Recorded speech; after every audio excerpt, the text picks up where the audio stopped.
Hey, deserving listeners, a lot of you asked me to react to this video in which Alina from 90 Day Fiancé apologizes for her racist posts on social media. Let's watch. I said something racist. I said the N-word. I said things that affected and hurt a lot of people. Okay, as some of you know, I have been following research regarding apologies. People in my field have looked into the behavior and the experience of apologies. There's a lot of research, but there's one study by Kirchhoff and colleagues that I often will reference to keep me on track in terms of trying to figure out what elements need to be present in an effective apology and what is an effective apology.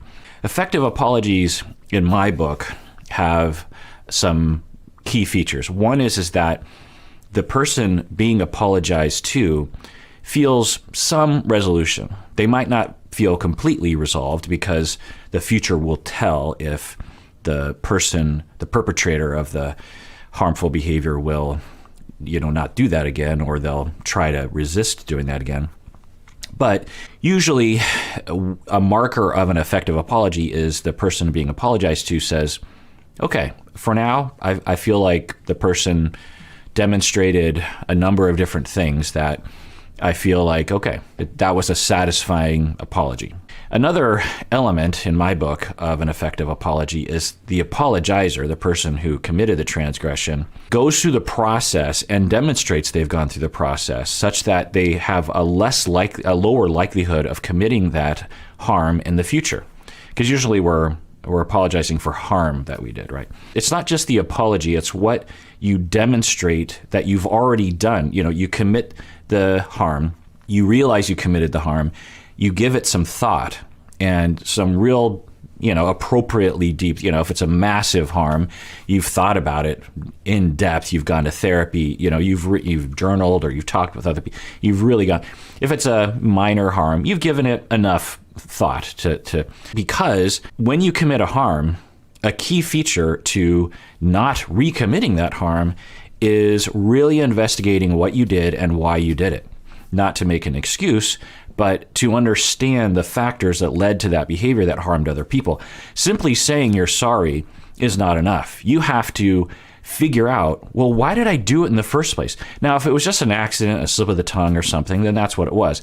But often that's not the case. Usually parts of our personality, blind spots we have, learning we have yet to do, defenses that we have, chips on our shoulder, whatever it is, we have things that will cloud us to empathy and to the harm of other people in the moment. We often aren't trying desperately to hurt other people's feelings. Maybe we're being triggered in the moment. Anyway, there's a lot of different reasons, but you have to investigate that. You have to take the time, independent of the other person, looking into like, how did I get there? Why did I do that? Then once you have the factors cataloged from self-awareness and exploration, then you can develop a plan to counteract those factors, to mitigate those factors such that you will be less likely to commit that harm in the future.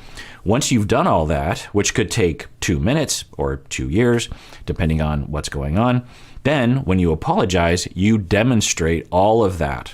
Apologies almost never involve that, but sometimes they do. And when people are in my office as clients, couples and families, I don't follow the steps. I don't bust out the study. That would be boring to the clients, but I do follow the general guidelines. So let's see if this apology has those elements. Because of my ignorance and my actions, I caused a lot of pain to a lot of people. There are two layers to my analysis of an apology. One is, do they, in my opinion, meet the requirements of an appropriate, effective apology to the situation? So far, although we would want to see a lot more, she's doing pretty good. She's not making excuses. She's taking full responsibility thus far. I don't know how the rest of this goes. Often it goes pretty poorly past this point. A lot of people start off this way and then later they're saying, I'm really sorry for you having been upset. I'm really sorry you got upset at me just those kinds of non-apologies. Anyway, but she's doing pretty good so far in terms of like saying the right things. But there's another layer, which is sincerity. And that is in the eye of the beholder. And I'll tell you thus far, given what I know about humans and given the little I know about Alina, having seen her on a reality TV show, this seems sincere. Do I think that Alina is sad? Do I think she has a multitude of reactions to what happened? She posted. Actually, let's look at the posts. Well, before I do that, sincerity is in the eye of the beholder. There's no way to scientifically measure whether or not someone is being sincere, regardless of what YouTube and other people will say. There are people on YouTube that claim that they can tell lies, and it's not true. Anyway, so is she being sincere? To me, she looks sincere, but we'll see as time goes on. I think a third layer to this is, even if she's doing the right things, even if you think she might be sincere, there's a chance she's being sincere. You can never know for sure, obviously. But I think a third layer is, does it matter to you? If someone drops an atomic bomb on your city and kills all your friends and family, but you survive, and then they come to you and say, I'm so sorry, and they apologize for 5 years straight, and they're saying all the right things, and they're very sincere, do you care? Probably not. Depending on your stance, you might be like, you killed millions of people, I don't care what you say. Like, I don't care if you're sincere. I don't care if you say the right things. I don't care if you're genuinely sorry. I do not accept your apology, and I hate you, and I always will, and I want to punish you. The government should, whatever it is, So that's a third layer here that we have to acknowledge, that for you, and particularly if you're one of the harmed groups, and I was one of the harmed groups, she said things about half Asians, which I've been getting my entire life. We're supposed to be disgusting abominations, freaks of nature. I've been getting that my entire life, and one of the three posts was seemingly along those lines. I can't really know. I guess the fourth layer, the Spanish Inquisition, the fourth layer is, do we really understand what she did? Because the posts look a certain way, and certainly in today's climate, we can kind of jump to that, we can jump to a lot of conclusions based on the fact that there's a lot of white supremacy, there's a lot of racism, there's a lot of other kinds of oppressions that are happening all over the world. And we're in a climate right now where very wise and I think just way starting to call people out on that in a way that we never did before, which is good. But are we too reactive? And again, I think that's in the eye of the beholder. So, is she saying the right things? Is she sincere? Do you care? And what does this mean? So I think a fifth layer is, and this is my layers, is what do we want to do with this? Because, what's the greater good? Because I think one of the things that happens when people do posts like this is we think to ourselves, it's just like, well, cancel them, get rid of them. I don't want to see them. I'm not going to forgive them. I'm going to tweet about how horrible of a person they are, and job well done, moving on in life. Is that job well done? We're presumably trying to make the world a better place. We're trying to protect people that are being oppressed. We're trying to change attitudes. We're trying to push back on oppression and prejudice and mistreatment. So how do we do that?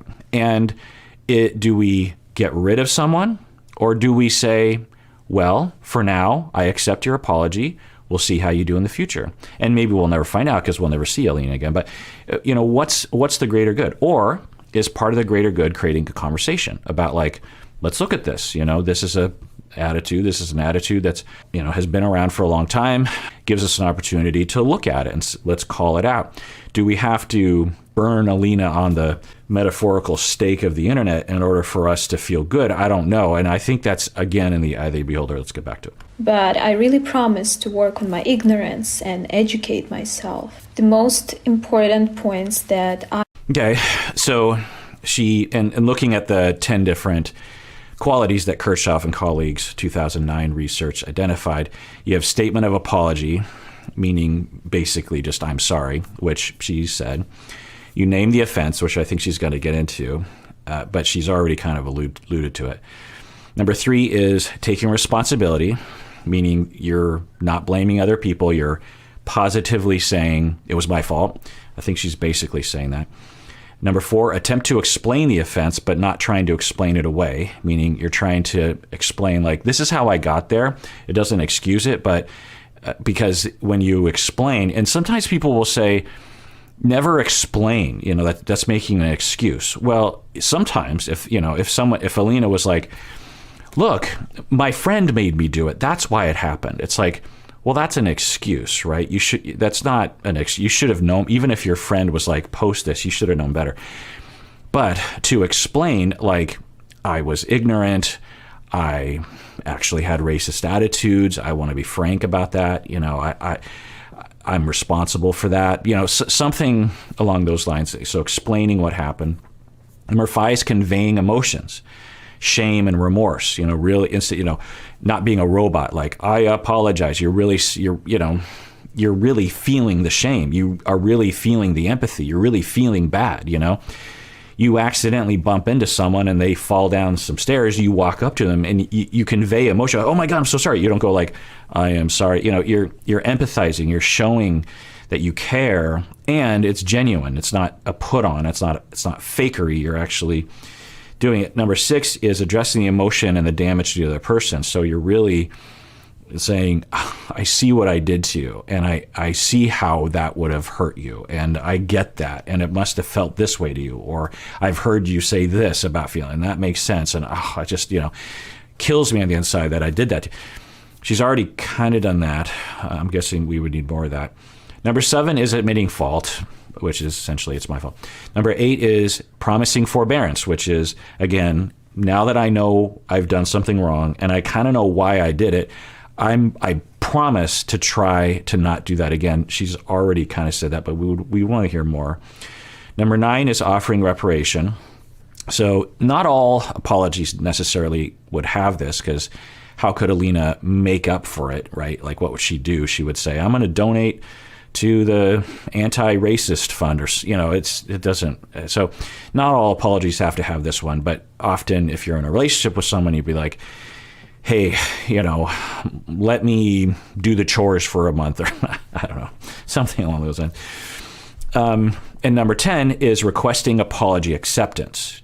Do you accept my apology, or do I need to say more? Do I need to do more to receive your acceptance of my apology? And accepting an apology can mean a lot of different things. It can mean, I accept it, I'm not going to forget it, and I'm going to hold you to your promise that you're not going to do that again. That's one version of acceptance. Another version of acceptance is, I accept your apology, wiped clean, slate clean.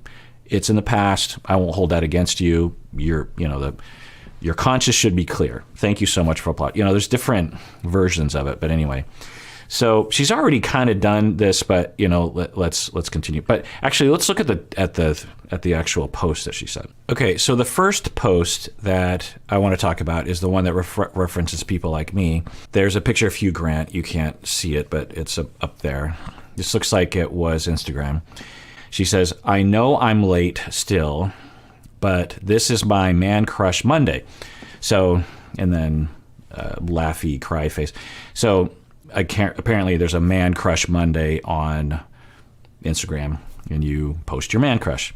I had such a hard time choosing which picture to post, because he's amazing everywhere. It's finally time to let the whole world know about my biggest love, but I'm not doing this just because. If you know anyone who looks like him, you definitely shouldn't hide it from me.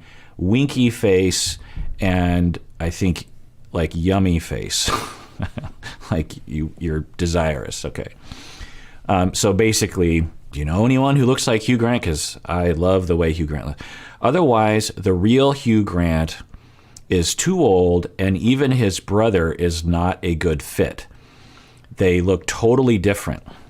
So they're talking about Hugh Grant being too old for her. I'm guessing Hugh Grant is close to 60-ish. I'm not sure.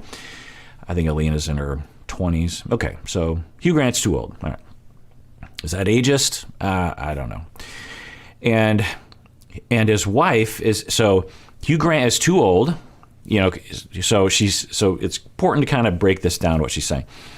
Do you know anyone who looks like Hugh Grant? Because I can't date Hugh Grant because he's too old, and his wife is Asian, So all the kids would be kinda Asian, ...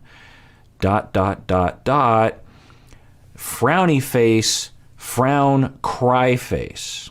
So the first time I read this, I thought, ouch. Because the way that the syntax and the way her points are laid out, it looks like she's saying, Hugh Grant's kids are half Asian. Ew, gross. Why would I think that? Well, because I've been getting that my whole life, particularly when I was younger. So that's how I read it.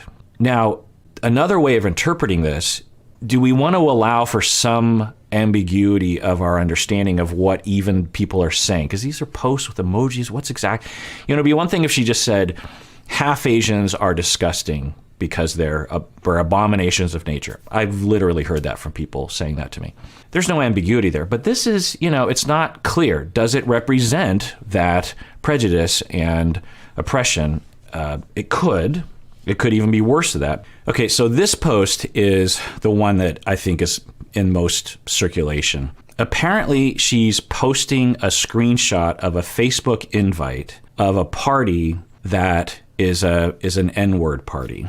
This is in Russia. Someone else posted this, and she is commenting on someone else's post. So, and by the way, trigger alert. Skip forward 5 minutes if you don't want to be exposed to this. Okay, is Alina saying, okay, this is very funny and weird and can happen only in Russia. But I got invited on a Russian Facebook to an N-word party, LOL. So right there, you think, whoa, like under no circumstances is that not harmful to other people. I hope you notice I'm saying harm, because a lot of people will say racist, and that word, although has a meaning and a lot of sub-meanings, it's become so opaque in terms of what people mean by that. So originally, and I think most importantly to me, racism is about harm. It's about mistreatment of other human beings through your thoughts and actions, and your thoughts and your belief system will affect your behavior. And it also is just harmful to think that other people judge you just based on your identity. So that's why I'm saying harm. I'm being very purposeful about that. But if you want a broader term, it's the kind of harm that racism actually will cause. Anyway, so she says, I got invited on a Russian Facebook to an N-word party, LOL. The whole name sounds like N-word party night, become invisible in the night. She is translating for her English-speaking followers what this Russian invite is saying in Russian. N-word party night, become invisible in the night. If I saw a post and someone was inviting me to this party, I would immediately be horrified that someone would post this. And I don't know what I'd do, but I definitely wouldn't LOL. And I definitely wouldn't say, so she's saying, in the description, they wrote something like, you will get in N-word hood atmosphere, write black music, N-word clothes. There will be waiting for you some N-word competitions, N-word tattoo, N-word costumes, and N-word photo shoot. For those in gangsta costumes, so that's just another layer here. For those in gangsta costumes, entrance will be 300 rubles. And then she says, ha, ha, ha, ha, ha, ha, ha. I'm sorry, everyone, for writing these words, but this is one of the funniest things I've seen, and I'm so going, smiley face. So it is clear she stands by this. She thinks it's hilarious. She does not think, she's like, I'm sorry for writing this, but this is one of the funniest things I've seen, and I'm so going. Now, what a lot of people will say is, well, in Russia, they don't understand, there's really no ambiguity to this one. The half Asian one, I'm like, I'm not really, it could be horrible, but I'm not really, it seems like it's in that direction. Anyone who is dedicated to fairness and non-harm of other people would immediately look at this and either just look away because it's so disgusting, or they would call it out, or they would contact the organizers and say, what are you doing? Or they would post and say, look at these racist a-holes, what they're, anyone who cared about fairness would say that. They wouldn't repeat it and endorse it and say, I'm going and celebrate it. I'm celebrating it. And it's not just a party about, dressing. I mean, they are saying they're going to do N-word competitions. What does that mean? Like the person, I mean, I don't even want to think. Everyone does N-word costumes and like, whoa, it is. And there is no possible way that, anyway, yeah, wow. So let's see what she says about that. I want to get across are these. I never wanted to hurt anybody at all, and I'm extremely sorry that I did.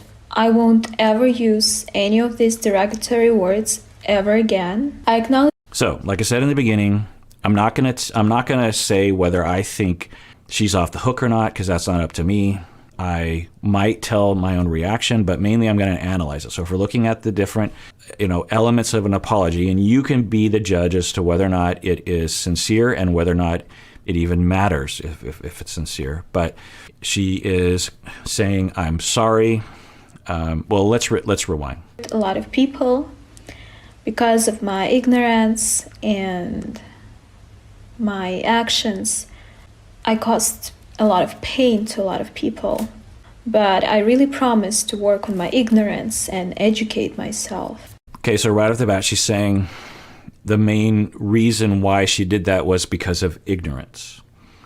Okay, now is that accurate or not? Is that a fair assessment of what led her to say these things online? By the way, there was another post in which she's dressed up in some kind of traditional clothing of people in the Middle East, I'm guessing.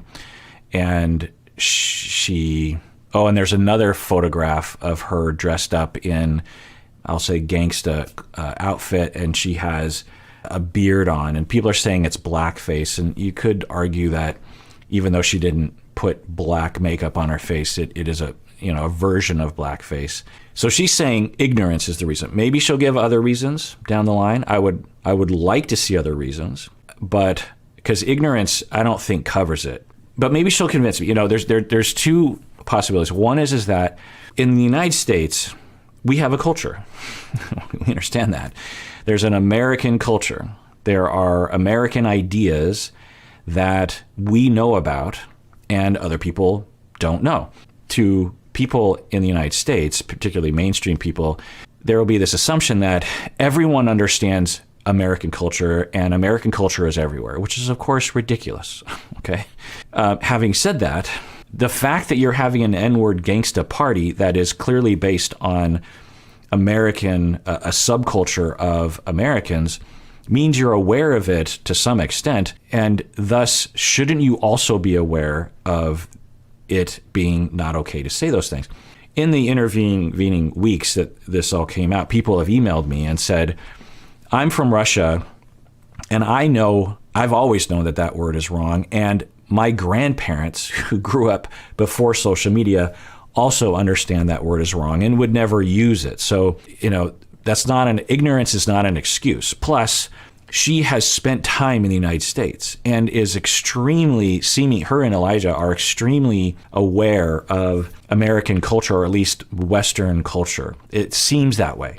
The way they talk, the colloquialisms, the slang that they use is all seemingly emerging from American culture. I don't want to make that assumption. But so if anyone in Russia, so people in Russia are saying, look, most people understand that's not okay.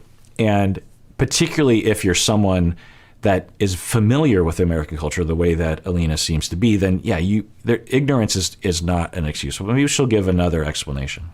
The most important points that I want to get across are these. I never wanted to hurt anybody at all, and I'm extremely sorry that I did. Okay, briefly, I'll say that it's a good point when you're apologizing. And we always use these shows because it's not likely you're going to be, hopefully you would never be in these shoes, but you want to think about when you do something wrong to your partner or to a family member or a friend. So something that is good to say and good to feel and then good to express is, I didn't mean to hurt you, because the other person, it'll seem like you tried to hurt that. It'll like, were you trying to hurt me? Because it seems like you're trying to hurt me. So it's important to say, if I knew it was going to hurt you, I never would have said that. I just didn't know it was going to hurt other people. So she's basically saying that, again, really? Did she not know? Now, another aspect is that in her culture, in her subculture in Russia, there might have been an understanding that, look, there's a cone of silence. No one's going to see this, and even if people do, they're not going to care. I'm going to post this party, and then Alina's going to react to it, and really no one's going to see that because no one's paying attention to us in this little subculture, right? Doesn't make it okay, but it does provide a little bit of context. The other thing that I think, and other people have said, is you go on a reality TV show and you are as internet savvy as what she seems like. You don't scrub your past posts because these were left up. So that lends itself to another accusation, if you will, of you probably did scrub your past posts or it didn't occur to you. And that is another red flag of you stood by it. That was okay with, because what a lot of people say is I was young, I was stupid, I didn't know what I was doing. Well, okay. I mean, that's a factor. I don't think it completely lets you off the hook, but why didn't you take it down? I won't ever use any of these derogatory words ever again. I acknowledge my fault, and again, I'm sincerely, genuinely sorry. Okay, so she's trying to offer reparation or promising forbearance, number 8, which is I will refrain from doing that again.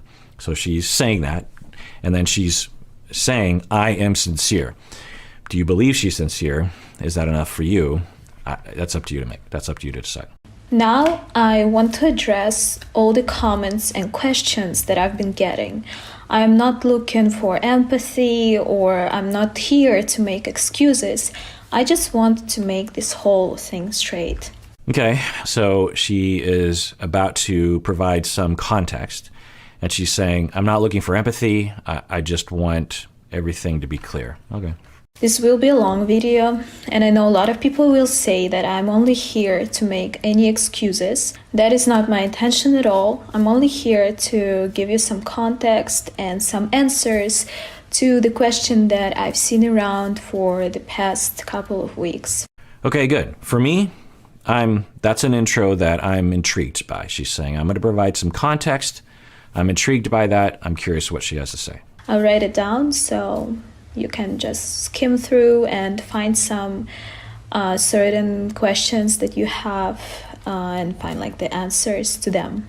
So let's start with the first post that resurfaced. So the main question that I've seen is, was it a recent post? Or how some people put it, was it a repost of my old post? So the answer to both questions is no. Around a month ago, I started reminiscing about my days in the US when I was an exchange student. So I thought it would be fun, and I've been feeling nostalgic, so I decided to share some pictures from my year in the US. Okay, so she was an exchange student in the United States. I'm guessing when she was in high school, maybe late high school. And she was reminiscing about that, and so she wanted to share an old post. Okay. Yikes. And the fact that you have some knowledge or exposure to the opportunity to learn things that would make you realize you shouldn't have posted or even had that getup. But anyway, and I guess we need to be specific as to why those kinds of getups, why those kinds of costumes are hurtful. I'll take you back to the high school I went to in Issaquah, which is east of Seattle. Our mascot was the Indians, a common practice that was phased out. And now my high school is Issaquah Eagles. And there was a fight. And there's still people who are like, I refuse to call us the Eagles. We were the Indians. And I'm just like, people. So the problem is that not every Native American, not every American Indian was like this. But imagine for yourself, you're knowledgeable and have experienced yourself the genocide that white people have committed upon your people, the displacement, stealing of land and resources, prejudice, not hiring people, not only the government oppression, but the community oppression, violence, just horrific things. And you're looking at your families and your community, and you're seeing destruction and internalized racism and a stripping away of your culture. It's all there, and you're in the 80s, which is where I went to when I went to high school, and you are in high school, and then you see all these white kids dressing up, fetishizing American Indian headdresses and, and going around and dancing around. And they're not doing anything close to what you understand to be a part of your culture. It's just like what they think. And it's a joke. It's not really serious. It's not respectful.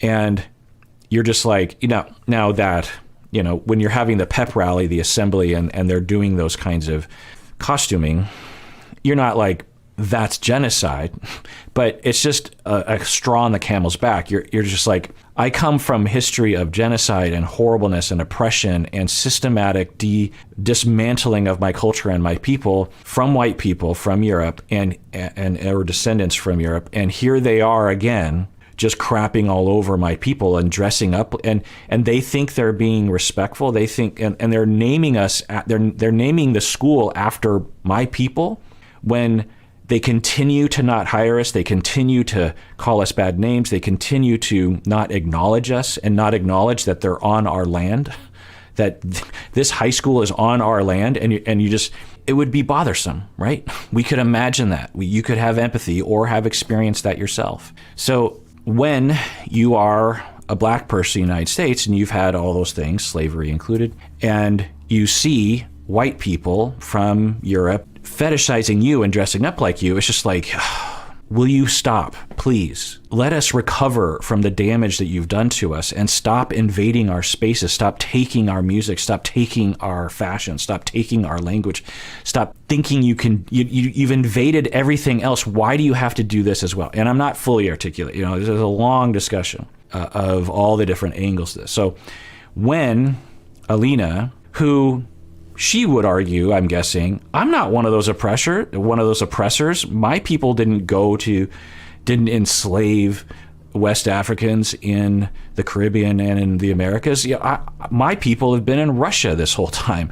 How come I'm being blamed? Well, and of course, that's what people in the States will say. It's like, I didn't have slaves. Why am I being blamed? Well, if you understand, you really get it, you really take the time to understand the plight of other groups of people, you wouldn't want to go there. You would say, well, I know I'm not to blame, but I want to be respectful of the pain of other people. I'm not going to just, stomp all over this situation. I'm going to be careful. And I don't know if this is going to hurt their feelings, but it could, and I would get it if it would. And so I'm just not going to do it. And so to do it anyway is either willfully ignorant if you've been exposed to the information to give you so that you should know better, or you don't care.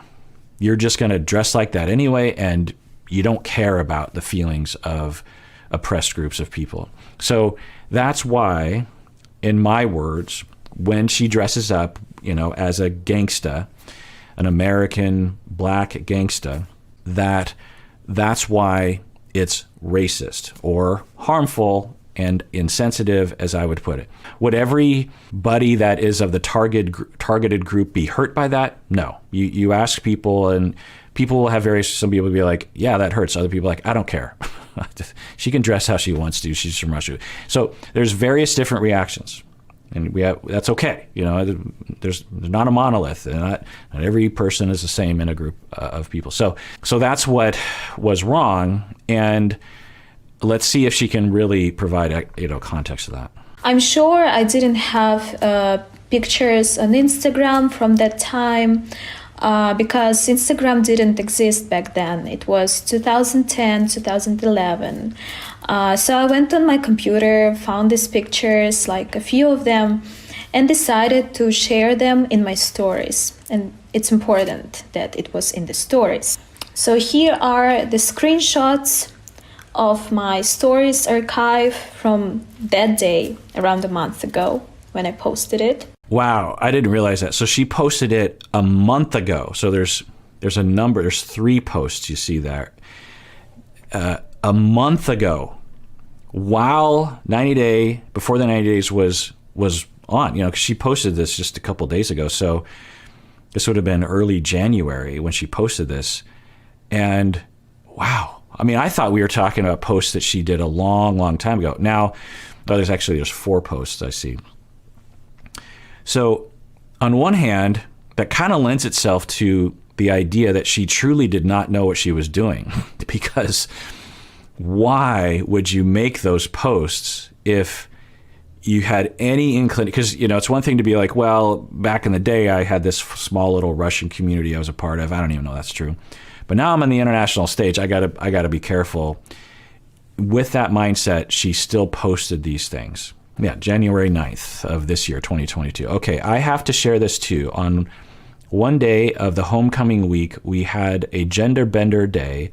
So there was a new boy in school. Okay, so I think what she is saying is when she was in high school as an exchange student, I'm guessing, I did a gender bender day. Okay, so that would explain the beard and the, I'm guess, darkened eyebrows and the masculine-ish hat.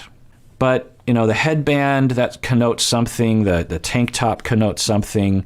Would everyone be offended by this? I don't know. Certainly, given the other post, right, about the N-word party and stuff, and the costuming and, oh my God, I can't wait to go. I think that provides context to all of this. But that's interesting, gender bender day. That's why she was dressing up. And really, this whole thing, I mean, look, of these other, I don't know, but you can,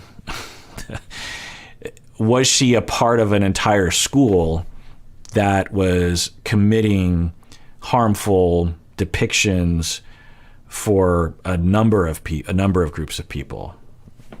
You make the call on that one. So you can clearly see it is not, and it was not a post. In the screenshot where I used the N-word, the picture is square. Right, so then this is her on Instagram reposting it. She's like, yo, N-word, I'm guessing. Gotta do some gold digging. Hashtag gangsta. Hashtag my mom wanted a son. Okay. Yeah. I mean, you should know better. You should know that that's absolutely in the category of blackface. You are fetishizing black people, well, a subculture within black culture, urban black culture, as some people will, a subculture of urban black culture. Anyway, and you are dressing up as that without any recognition of the oppression and the pattern of white people stealing from black people, without any kind of reservation around that. It has like a filter, an Instagram filter, like color correcting thing. But in my screenshot from the stories, there is no filter. And you can see it's not square. Also, in the screenshot, there wasn't a date. So a lot of people got really confused that maybe it's really a recent post. However, the post was made in 2015. Okay, 2015. I don't see how that matters. Like you stand by the depiction. If you posted it and said, look what kind of a racist dipshit I was back then I guess that would have at least provided some, recognition. But, you posted it as if it was still okay. 15. Here's the screenshot from the Russian network, social network VK. It's like kind of Facebook, Russian Facebook. It's where all my old posts from Instagram, they were synced. So when I posted something on Instagram, it automatically was posted there. On Facebook, there was a similar feature. I'm not sure if it exists now. I don't know. But it was like that also. And the same thing was on VK. Since I panicked and immediately deleted the picture on my Instagram completely, I thought it was gone. But then I found it on VK too. And it says that the post was made in 2015. And you can clearly see this on the screenshot. I don't see why she's bringing up this point. She keeps saying it was 2015. Did racism not exist? Did the awareness of racism not exist 7 years ago? No. So I don't know why you're drilling down. Maybe she's trying to clear up some questions that people were having, or I don't know. I know it was a lot of details, but I hope I explained it clearly. So another question that I've been getting is why I misspelled the word. Well, I used QQ in the spelling because that's what I've seen all over my Facebook back in the day on my Facebook feed. I thought it looks cooler that way and maybe like a better way. Okay, maybe she's being honest about that, but that's hard to believe. So I didn't even know that. So she blacked it out, but she spelled, instead of with G's, with Q's. I have a hard time believing she does not understand that there are certain words flagged by social media that will get you reported, that it'll say like, you can't post that. Whereas, and there are all sorts of words like, people understand that, that in order to post certain phrases, you have to change it to numbers or something. Everyone gets that. And there's a whole culture around that if you spend any time in certain areas of the internet, and particularly for young people. Even people in other countries. I don't know, but I'm guessing she understands that idea. So the fact that she used cues. So here's an hypothesis that she absolutely knew it was wrong, or she knew it was kind of wrong, but maybe not as wrong as it is. But she knew it was kind of wrong. And she knew that if she posted the correct spelling, that she would get flagged because the internet is trying to moderate hateful speech. So she used the Q version to get around that, and as also a sly signaling like, well, I'm not saying the real word, I'm you can't really accuse me. It's sort of a way of being playful with something. And I'm making a lot of assumptions, so I don't know. But I could see a world in which if I saw that, that's what I would assume. I would assume someone knew what they were doing. They absolutely knew how the internet works. They posted it to get around that. And then now she's like, well, how can I, what could I pull out of the data that can exonerate me a little bit? It was from 2015, which is, ages ago. No, it was 7 years ago. I used Q, that's what I saw around me. Here she said, that's why. Now I don't doubt that. I mean, clearly, someone invited her to a Facebook party that had the N-word all over the place. So yeah, she's like, I didn't know. There's a lot of I didn't know stuff in this, which I don't know. I can't be in her head, but I'd be surprised given her lifestyle. Like instead of shit, you can say shoot. Or like instead of damn, you can say darn, or like dang. So I thought it was just like in the same thing. Everybody used this word. I don't know. Okay, so she's about to say everyone used this. Okay. Do you not understand what you're saying? Like, I would have a hard time believing that if we went back to whenever she posted this and I said, Alina, what does that word mean to you? Do you know that some people don't like that word? Do you know that some people find it hurtful when you say that word? I would have a hard time believing that she was like, no, I just thought it was just kind of like a swear word, like some uptight people don't like. But, all the cool kids like that word. I have a hard time believing that she would have thought that. And particularly because people from Russia, particularly from her neck of the woods, will, email me and say, no, we understand that word. I mean, most people, and especially someone like Alina, who spent time in the United States, there's a lot of, I was ignorant, I didn't get it, everyone else is doing it. That's not satisfying to me personally. Word so casually back then, and I just didn't have the context that I have now. I don't doubt that statement. The ignorance, context, and excuse, I think, is at least partially true. Because again, if we went back in time and I was like, Alina, do you understand that this is going to destroy your internet career in 7 years? I'm guessing she would say, no, why would it do that?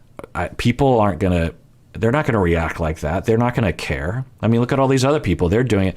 So do I think she was somewhat ignorant? Yes. Do I think she was entirely ignorant?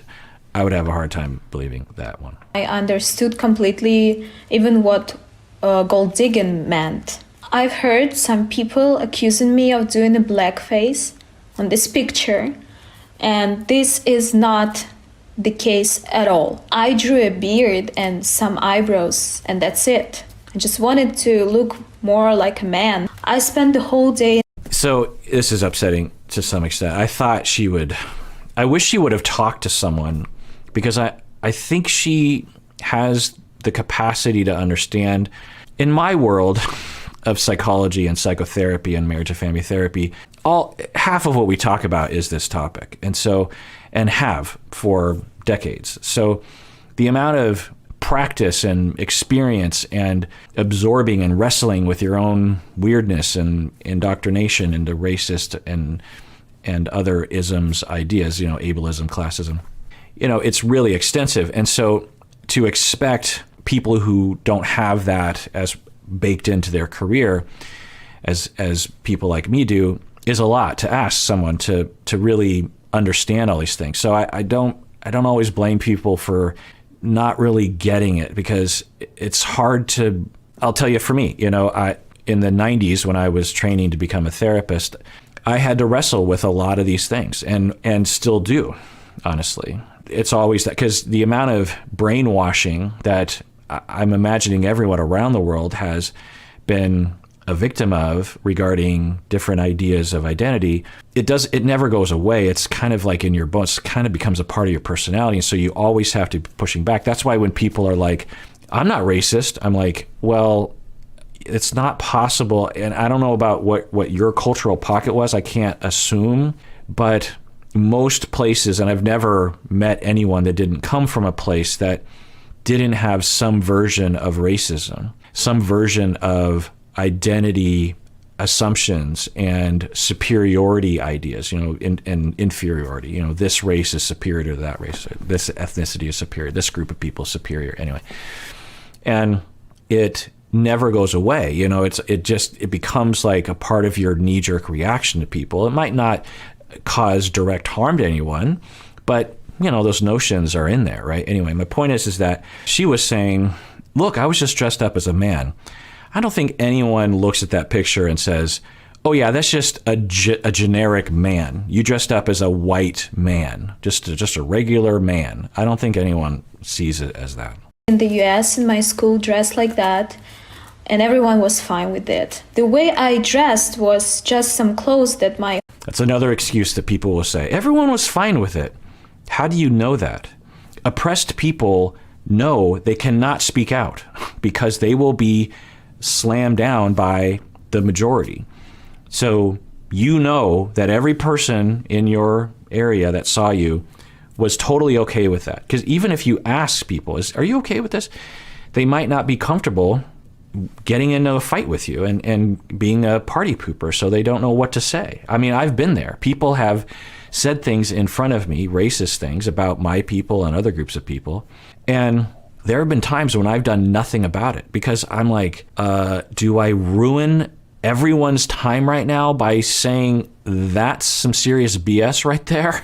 I mean, what do I do? I don't know, and does that make me a coward? Maybe. But just because no one said anything to you, Alina, and again, she should think about that. She should say, look, I just want to say no one said anything, but I don't know. Maybe I did hurt someone with that. If she would have said that, I'd be on the positive, side of this apology. But I hear a fair amount of work. And she said that at the beginning. She's like, I'm going to continue to learn. And maybe she'll even watch this video and maybe she'll have a follow-up to this video. And if Alina, if you are watching, if you ran this by me, which why would you do that? Because I'm just a random YouTuber. But these are the things I would have said to you, Alina. Not because I'm chastising you, but because I'm trying to help you with understanding other people's experience of what you did and how you're reacting to it, which I'm guessing you care as a human being. So it's not a lack of caring or a capacity for empathy. I'm guessing you do care. So I invite you, if you watch this, if you care enough to, if you have it in you, to at the very least absorb what I'm saying. I'm not an inventor of these things.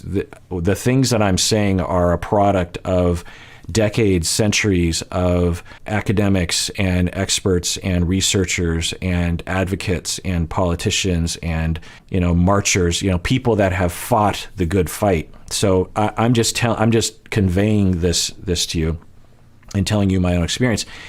And at the very least, you can further your wisdom and understanding of other people's experience so that you can be a force for good on the planet. And maybe as a product of that, you can demonstrate that understanding through another video. Host family in the US found to make me look more like a boy for a gender bender day. And why did I lie that the post was photoshopped? Initially, I did say that it was photoshopped. I got tagged on a screenshot of it, and I just couldn't believe that I posted it. Okay, so she's admitting, I didn't know this, to lying initially. So it sounds like the post came out, she got a backlash, and then she said, oh, that was photoshopped. And I'm guessing a lot of people are like, what? It doesn't look photoshopped. What do you mean photoshopped? But sometimes they are photoshopped. We have to say, well, maybe someone did a really good job. Why would they do that? But anyway, but then she lied, and then she's now admitting, I lied that it was photoshopped. Okay, so again, this is recently. This was a month ago. She said that. So a month ago, you posted it, thought it was okay. When you were called out, instead of like, oh, I see it now, she says, oh, that was photoshopped. Nothing to see here. Yikes, that's a problem. But now she's admitting it. Does she apologize for that? Just say, I'm so sorry for lying. The minute I've seen it, I got panicked and scared, and I just couldn't believe I posted thing like that, and I didn't even remember I had it. You might think that this is just stupid, and yes, it is, but you never know how you would react to something like this until you do. So the first thing I did is I think I'm missing something, which sometimes I do because I'm reacting in between little statements, interrupting them. But she seems to be implying that it was posted on accident. Like she's like, I didn't even know it was posted, and then I saw it and I was mortified. But that wasn't what she was saying earlier. So I don't know. Maybe I'm missing something. Deleted it. Alina of 2022 knows that this word shouldn't be used, and she never uses it. Although until everyone found this post and I saw how hurt people were by seeing that. Okay, so two things. One is she's saying, I don't use the N-word. And, that could be true. I think sometimes we assume things based on social media posts that aren't necessarily true. It could be true. Sometimes it is the tip of the iceberg. For a lot of people it is. But, it's possible that, she just doesn't, it's a thing that she does because, anyway, point is that it's possible. The other thing she's saying is, I saw all the hurt and all the anger at me, and then I was like, oh, so maybe that's that turning point of, oh, now there's the opportunity to learn. And let's see what she learned from that. And how offended, I didn't even realize that this word was such strong. So the first thing that came to what I'm hearing, and I'm making some speculation there, is that she knew it was kind of hurtful, but not so hurtful. Not like horrible, toxic, radioactive, horrible, hurtful. I think she probably knew it was not super sensitive. Given her my thing as a Wi-Fi song that she had, I think she likes to be on the edge of things. She likes to have provocative statements. And I think she probably knew that it wasn't super okay, at the very least. I'm guessing she knew it wasn't great, that it was actually hurtful. But I don't doubt that she didn't, because she recently posted this, I don't doubt that she didn't realize it was as hurtful as she learned. So, okay. my mind was denial.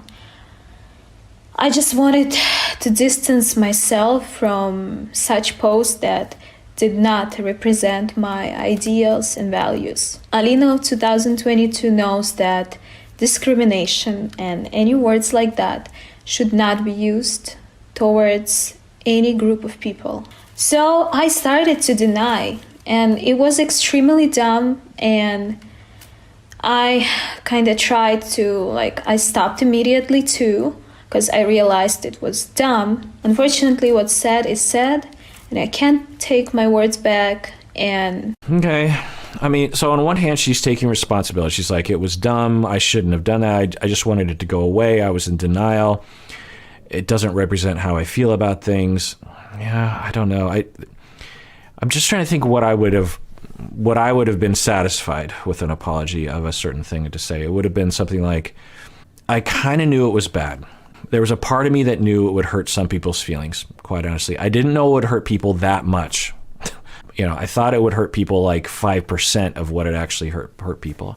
And I was just trying to be, provocative. And I thought people would think it was cool. And sometimes I get blinded by my own narcissism or ignorance or hopes or thoughts about how everything I do is awesome, because I don't know, I have this problem where I think that everything I do is awesome sometimes. And that's a defense because, something more in depth other than I didn't know it was going to hurt people. And that doesn't represent, that's another aspect of this that's not very satisfying. I don't think like that. It's that classic, I'm not a racist.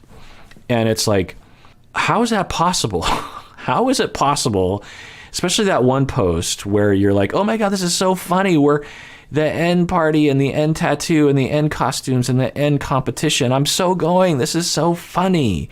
That's based on racism. Like, that's funny because of racism.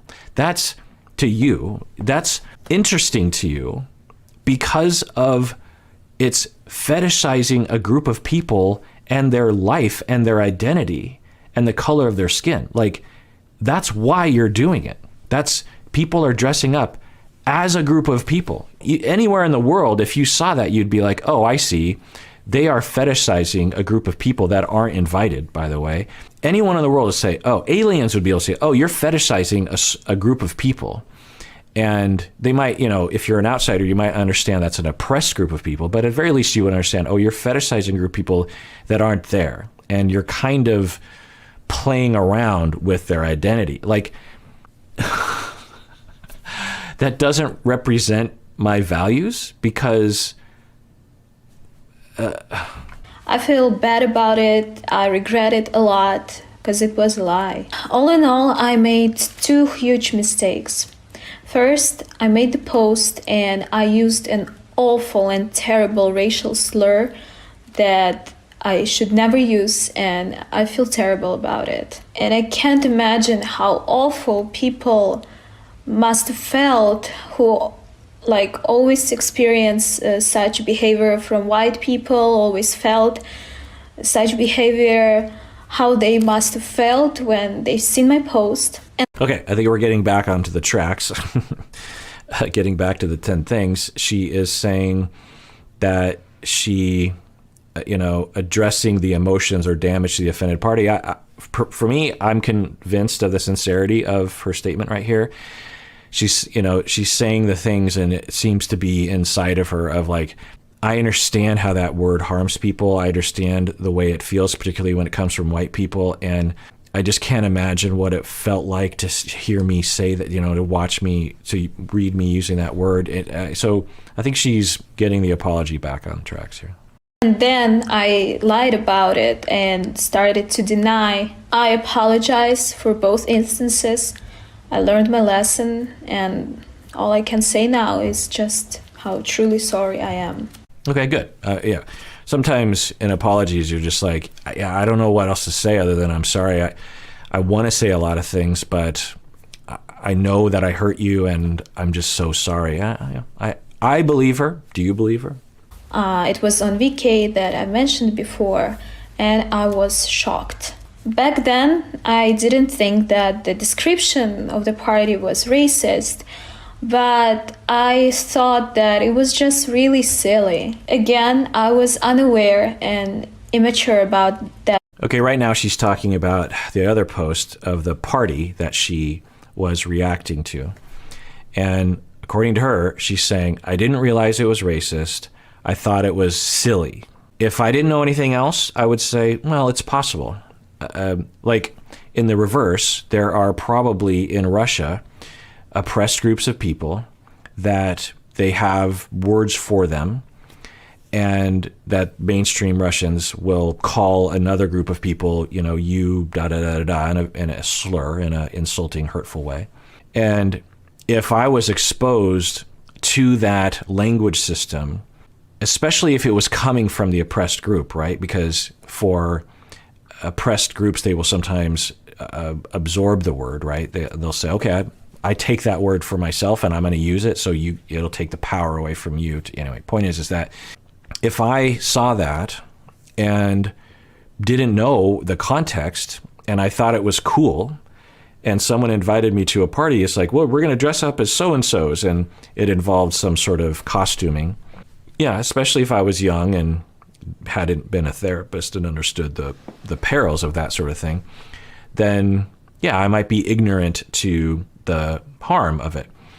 So on one hand, it's like, okay, yeah, it's hard for me to understand that because I live in a culture in which the N-word has always been part of my culture, and I understand the impact it would have. But, someone from a different culture, how would they know unless they were exposed to it? Right? So then the other side is people will say, no, as I said earlier, most people understand that's wrong.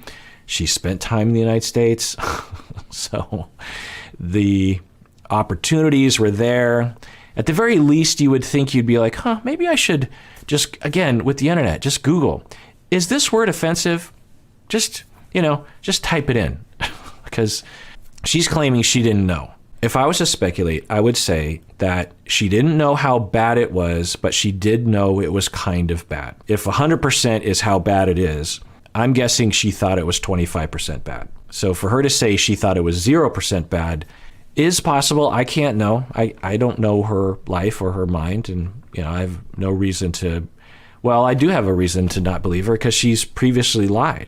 She has admitted, when I tried to get this thing to blow over, I lied about it. So how are we supposed to not think, well, are you fudging the truth right now as well? At things back then. For example, if they decided to make a little person party with tiny chairs, tiny tables, back then I wouldn't think it was offensive too. But now I know it is. I realize how offensive it is. And that party was very offensive too. But I felt that a party like that, with such a weird description that it had, is just a strange thing that can happen only in Russia. So I wanted to share with my Facebook friends, who are mostly from the US, the absurdity of this situation. I translated word by... Okay, so this lends itself to her contention that she was ignorant of what the post and the party meant. Because she's saying she was actually translating for her American friends. And if she had even an inkling of how offensive it was, unless she has a personality that doesn't care, which you can be the judge of, then why would she share it in that way? Because I thought she was sharing with, like, I don't know, people in her little inner circle. But, there's a chance that the people she was sending it to in the United States actually did think it was hilarious because they were racists. I don't know. So I guess that's a big question mark that we can all ponder, and maybe we'll get some evidence to, pro or against.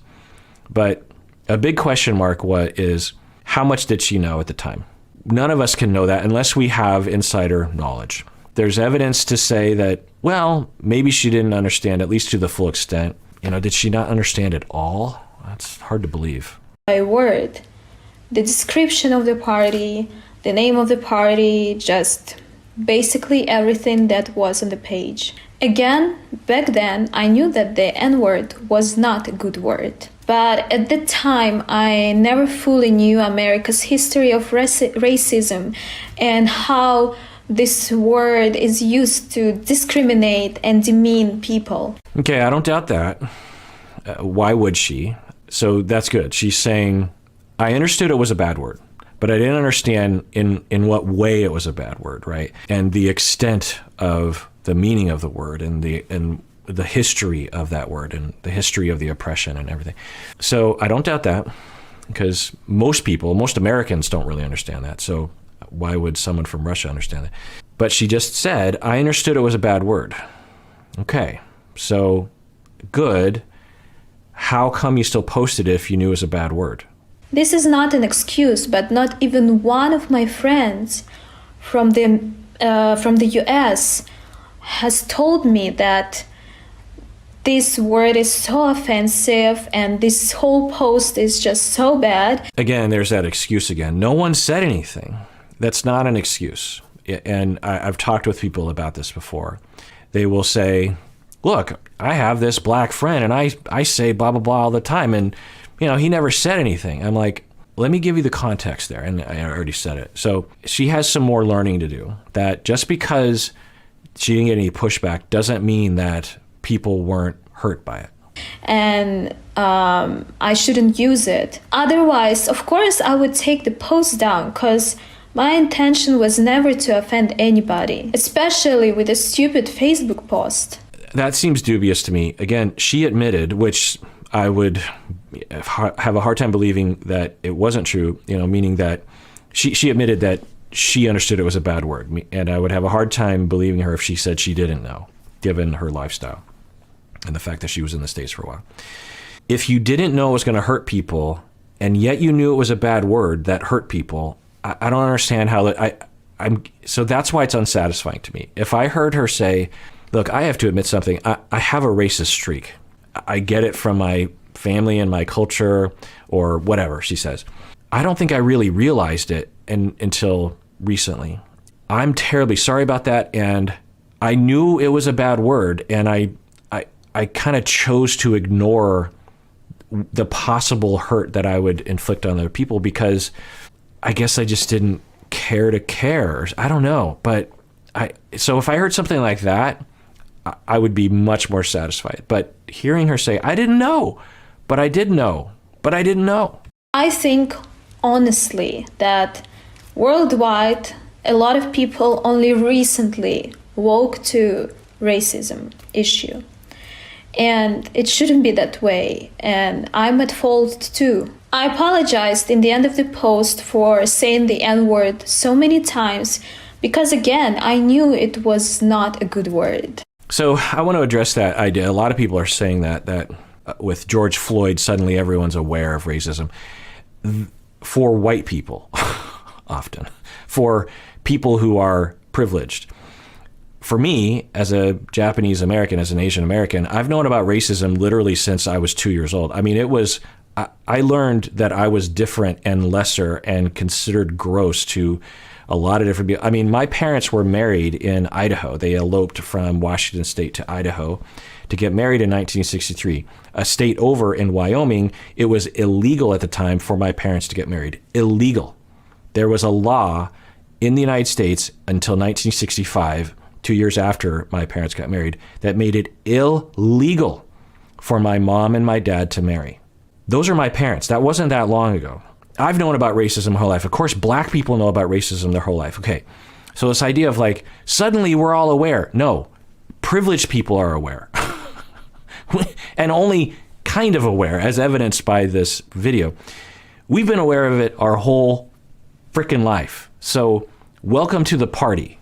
I thought of it more as a cuss word or an exclamation, but not something to attack people with.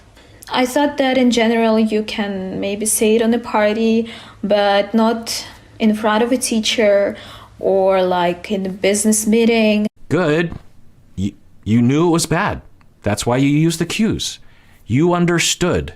You weren't ignorant, and you still used it. Where is the awareness?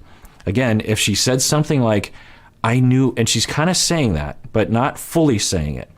And maybe she's having a hard time. And I've been with people as they've gone through this. And I want to say, I don't blame Alina she is normal. She's probably better than average. If we were to put her amongst the apologizers of incidents like this, she's probably doing better than average. She's probably in the 70 to 80th percent, maybe even the 90th percentile. I mean, I've seen a lot of terrible apologies along these lines. So do I believe she's on her way? I think so. There's some signs of it. Is she there yet? No, I don't think so. Is it asking too much to expect that she would be fully down the path after just like a few weeks of thinking? Who did she talk to? Like if she said, I reached out to a scholar of African American studies or, the Black experience, and I sat down with them for 3 hours and I listened, and it was like really eye-opening. I'm still kind of wrestling. What's the path? Instead of, well, I just didn't know. And it's not very satisfying.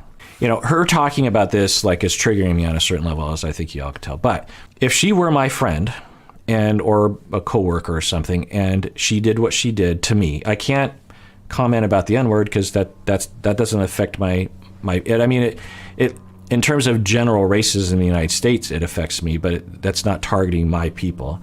It still hurts me when I hear stuff like that. I mean, any group of people that gets attacked, even little people, it hurts me. I don't have to be of that identity to have it hurt me and to have me feel the pain of like, oh, that's gotta hurt people, If she were my friend and she said this, I would say, okay, well, let's talk some more. But I wouldn't reject her necessarily. I wouldn't say like, we're done. I mean, I've had people say some really atrocious things to me. If I got rid of every white friend who had something like this that affected me, I would have no white friends. I'm just trying to think of a single white friend that hasn't committed some kind of thing like this, especially earlier in my life. So is there a path to forgiveness for me? Now, for y'all, you could be like, no, I'm done. Last straw on the camel's back. It's totally fine. But not everyone has to have, not everyone has to have the same sort of policy or reaction. So in terms of like harm and transgression upon me and my people, there are worse things you could do. And there are things you could do that would make me say, I don't care what apology you have, I'm done with you. For me, not yet anyway, this doesn't qualify for me.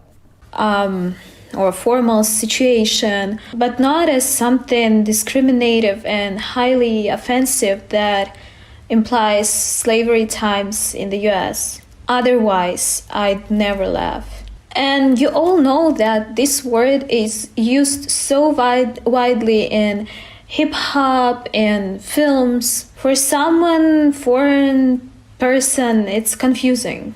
Yeah, I don't doubt that at all.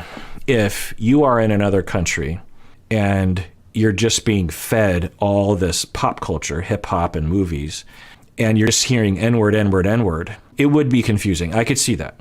Unless you're someone who is aware and can speak English very well and has been to the United States. Yeah, I get that it would confuse, it would muddy the water.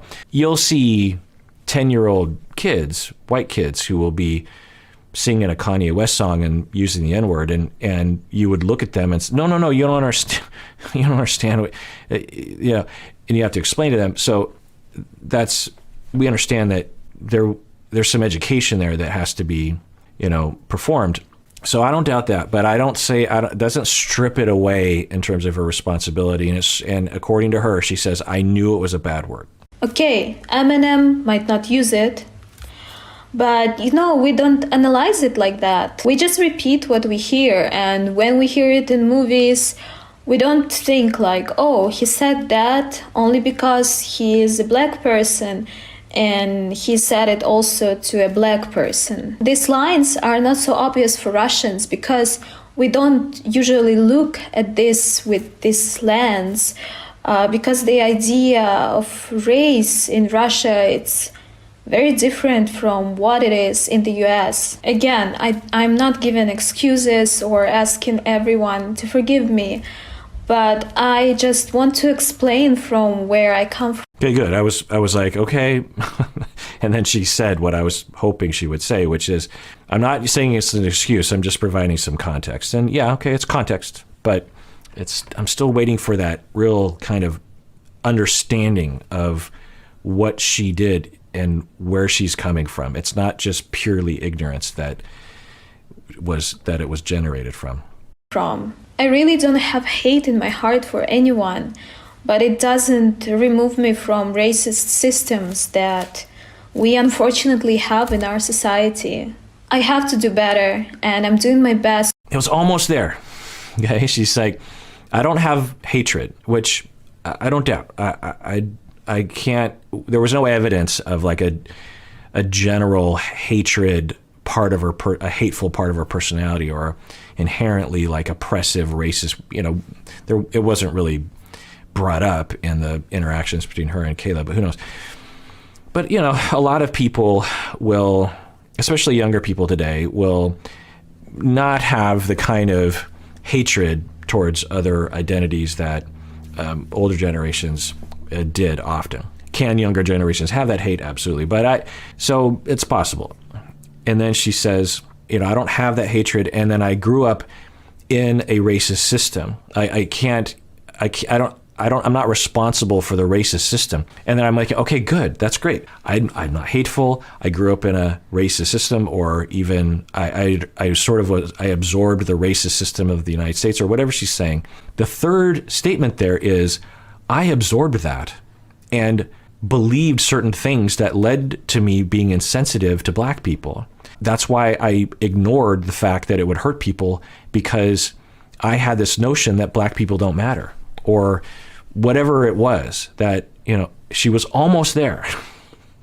And maybe that's the next step in her development of her understanding. And if she were to do that, then I would be much more satisfied with the apology. And maybe that's to come, this is early in her realization. To a lot of Russians until a couple of years back, when Black Lives Matter became so known here too. And even now, the majority of people really don't understand the significance of that. Coming back to racism issue in Russia, racism exists everywhere. The biggest issue in Russia is ignorance. A lot of Russians have never met a black person before, and because of that, they can say some stupid things. Some of them don't hold any discrimination, but it is discrimination anyway. And like with me, some people don't know how to communicate with me properly, how to approach me, so they can behave in a very strange way. Yeah, I've talked about this before in other videos, that there's a phenomenon, I don't know if this applies to Alina, that when you are of an oppressed group of people, little people included for sure, then sometimes as you're growing up, and really maybe throughout your life, it's natural to want to be accepted and to say, hey, mainstream acceptable culture, please accept me. Please realize I'm just one of you. I'm just like you. Just accept me. It's normal, and it's heartbreaking that people feel ostracized in this way. And it can be a number of different identities, LGBTQ, color of your skin, being a little person. And one of the coping styles with this is to try to mimic the oppressors, to try to mimic mainstream culture. And one as a way of like showing, I'm just like you. Look, I do everything that you do. There's nothing strange about me. And please accept me. Please like me. Or please just don't be afraid of me. Well, one of the things that you can start mimicking subconsciously is their oppression of other groups of people, maybe even your group. In fact, I did this when I was young. There were racial slurs that my friends were using actually against my people and against me. And I was all alone. I was in a group of white guys at the age of 13, and they were making fun of me because of being Asian American. And, I hadn't been through 25 years of therapy and racial studies. So I'm just like, plus even if I had, I don't know what I would have done with that knowledge, because I'm like just trying to get along with people. And so I just went along with it. I went along with the jokes. I started joking about, there were all these comments about me being like a ninja and all these other kinds of things. And I went along with it. And there's actually a known phenomenon for Asian Americans where we will differentiate between Asian Americans who were born in the United States. And by the way, I'm fortunate, my great grandparents came, so my grandparents were born in Washington State. So, I'm pretty Americanized, if you will. Anyway, we would differentiate between people like me and people who are fresh off the boat. That was actually a fob, is what we call them. It was a really big insult. It was like, ew, fresh. Now, why would we do that? Well, partially because we're trying to appeal to white people by saying, look, we're different. There's the fobs, and then there's us. Hey, white people, I'm on your side. Fobs, gross. They have accents. They don't drive well. All the stereotypes. And so that's horrible. It's racist. It's awful. It's not okay, it doesn't excuse it, but it is a known phenomenon where you're essentially identifying with the abuser. And if you're a little person, you could see feeling that oppression, feeling that, and not necessarily being super aware of it, because you don't have people to help you understand. If you asked me when I was 13, if I was experiencing racism, I don't know what I would have said. I would just about, no, I don't think so. Because it didn't look like the extreme versions of racism that you see on history channels or something. It's possible that Alina felt that oppression and felt that discrimination, wasn't fully aware of like the harm that she was experiencing. And I don't know this. I just can't know anything about that, but it's a possibility. I've heard similar stories. And then as a way of trying to appeal to gain acceptance, you say, okay, we're going to attack. I'm on your side. I see you attacking that group of people, so I'm going to attack them too. Now can you accept me? This happens whenever you oppress a group of people, this will emerge from the oppressed group. It happens a lot. In fact, there were among the different racial minorities in the United States, there will often be infighting. Asian Americans looking down on black people looking down on Asian Americans. Well, one explanation for this is what I'm saying right now, because it doesn't make a lot of sense. It's like, if you're a part of an oppressed class, why would you be a part of the oppression? Well, when you're desperate for acceptance and for non-oppression, you'll do a lot of different things to get out of that hole. And so for Alina, it's possible that was a part of it. I don't know. I can't know. It's also possible that she has if that were true, that her understanding of that is still emerging for her. That maybe because she knew that it was a bad word, and she thought, hey, I will do that too, and I'll get acceptance from those people because we'll be anyway. I think you know what I'm saying. It might seem like something rude when it's a lack of knowledge. Ignorance is not the best, but it makes me feel better when something says something weird or offensive about my height, that they just say it out of ignorance and not because they are hating me. Yeah, I mean, that's a good point, that she's saying for her, as an oppressed, as a member of an oppressed group of people, I think this is what she's saying, that some people will say insensitive and hurtful things related to her height. And when it comes from a place of hate, it hurts much more than if it comes from a place of ignorance. And she's saying ignorance isn't great, but it does at least mitigate some of the pain for me. And what she's hoping is that black people, and I guess half Asians, she hasn't really talked much about that she will want us to say, oh, I don't, it's not coming from a place of hate, it's coming from a place of ignorance. But, is it really coming from a place of true ignorance, just 100% ignorance?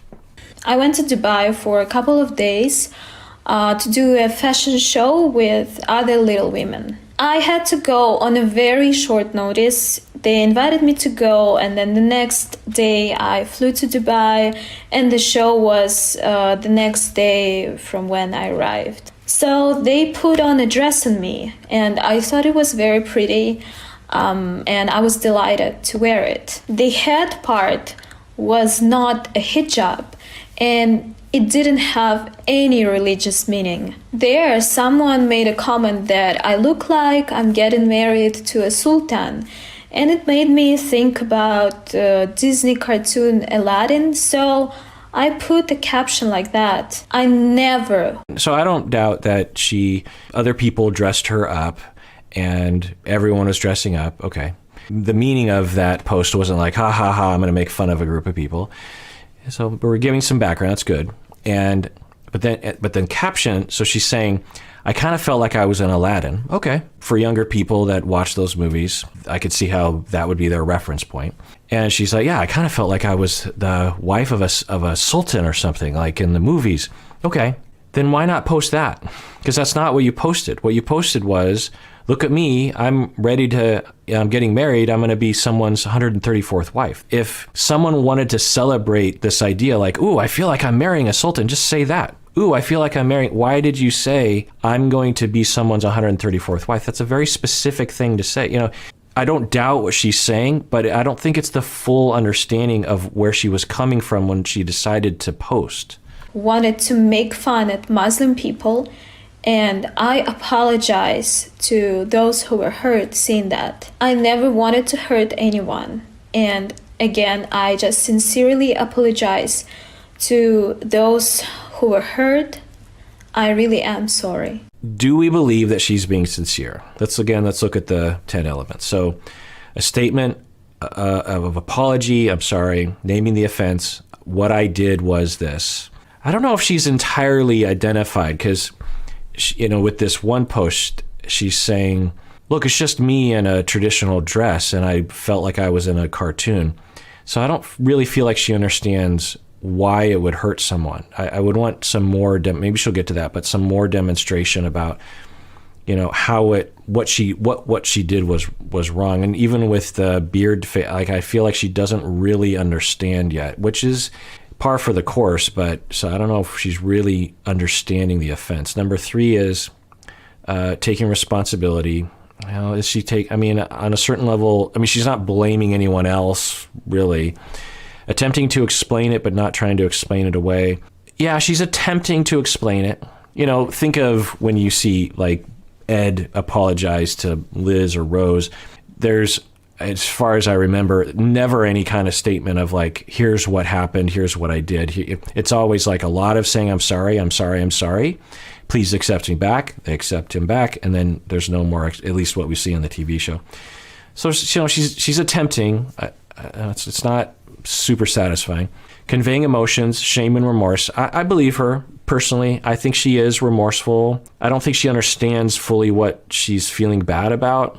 But do I believe that there's a part of her that understands how she has harmed other people and has empathy for that? Yeah, I believe that. But, y'all can be a judge of that. Addressing the emotions and or damage to the offended party, yeah, I think she's doing that pretty well. In terms of apologies, she's doing fantastic compared to other apologies. Admitting fault, promising forbearance, I'm going to refrain. Yeah, so when I believe her that she's not going to do this again. Number 9, offering reparation. It's hard to know what she could offer there. And then requesting apology acceptance. She hasn't said that yet, but it'd be hard to do that over the internet, right? But my grade for her, if I were to give her like a personal, this is just me, I'm not giving her like a global everyone grade. I'm just saying for me personally, her apologizing, because she's apologizing to me. She hurt me. She hurt me and my people. She's apologizing to me. And so how do I feel about her apology? I'd give her a C. And she could have raised it to a B or an A, given what I was saying earlier. And maybe, she'll get there. And the last post, Hugh Grant. I love Hugh Grant. And I did have a crush on him. Maybe I still do. I know it's dumb. In the post, I was just trying to say that I want to meet someone who looks like Hugh Grant, and like that Hugh Grant is too old for me, so I need someone else. Yeah, okay. So far, that is clearly what she was saying. I love Hugh Grant, but he's too old for me, so I'm looking for someone that looks like Hugh Grant. Why'd you mention his wife being Asian and the kids being half Asian? What and the cry face? Let's hear this explanation. Then I say that Hugh Grant's brother isn't a good fit too, and even his kids, because they don't look like Hugh Grant. Of course. She's like, no one. Okay, Hugh Grant is too old. Plus, and the brother doesn't really look like him, also too old. And his kids don't look like him because they're half Asian, so I couldn't date his kids, who are probably her age, by the way. You know, when you think kids, you think like kids, but I'm guessing the kids are adults. Anyway, so she's saying, oh, okay. Well, I'm sure a lot of you were yelling at me as I was earlier confused by that. But yeah, that makes sense. Okay. So she's like, yeah, and his wife is, you know, so I think if she could expand, and I'm guessing she'll say that, is, yeah, you know, if his wife was white, it would give a greater chance of his kids looking a lot like him. The other thing I'll say is, just because you're half Asian doesn't mean you don't look like your parents. I mean, I look like my parents. I look like my white mom, and I look like my Japanese dad. I look like both of them, because that's how genetics work.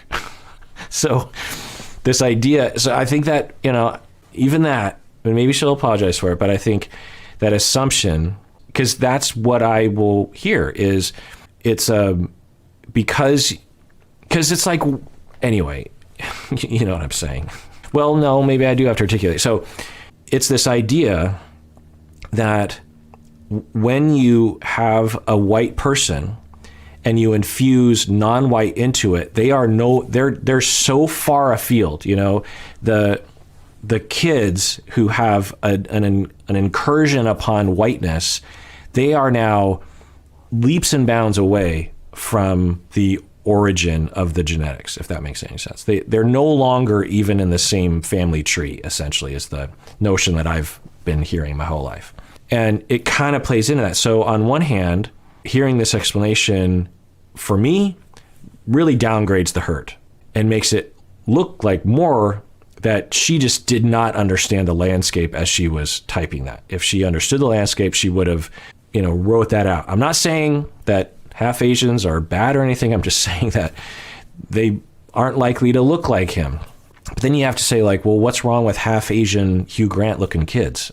Like, it downgrades it, but it's still a little bit there in that the fact that it didn't occur to you, or that notion of an incursion means you're so far afield. Because, you know, just because if Hugh Grant had a white wife, that doesn't guarantee the kids are going to look any more like him. Do you know what I'm saying? Anyway, but it downgrades it for me, which, you know, I'll take as a slight win for her. She still has a C in my book, but, you know, we'll see if that can go up or down. Wording is really bad. I just really wanted to share that I had a crush on Hugh Grant for my Monday crush man day. Again, I just wanted to say that I had a crush on him. Okay, then just say that. How about you just say, oh my God, I love him and I want to be with him, but he's too old. Does anyone know anyone that looks like him? Why did you go to race? When you were wearing the outfit, the traditional outfit, why did you make that statement about being someone's 134th wife?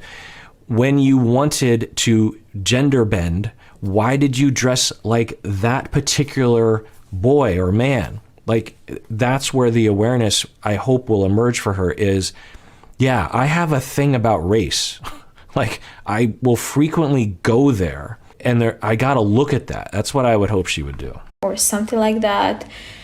I don't even remember there was like such a thing on Instagram. It's totally stupid. And I did not mean any hate against Asian people all that I was trying to say is that I just wanted to meet someone like Hugh Grant, but I don't know anyone. Some people pointed out sad emojis, and I understand where they're coming from. But even the Russian part afterwards says that if you know anyone who looks like Hugh Grant, let me know. I was just I get it. Do I think she meant to hate my people? No. I don't think she was like, I hate half Asians, I'm going to let him have it. I don't, I could have been, but I don't think so. But that doesn't mean that a harm wasn't happening. And it also doesn't mean that there's not something about your personality and about your brainwashing from a racist system that didn't play into how you described your attraction to Hugh Grant. Trying to say that I was upset that I don't know anyone like my age who looks like Hugh Grant, and I even emphasized it with emojis which I put after the brackets. I was just dramatizing how hard it is to find someone who looks like Hugh Grant. And this is the combination of poor choice of the words in English, and my English was worse back then, and ignorance. I apologize that you had to see that shit post.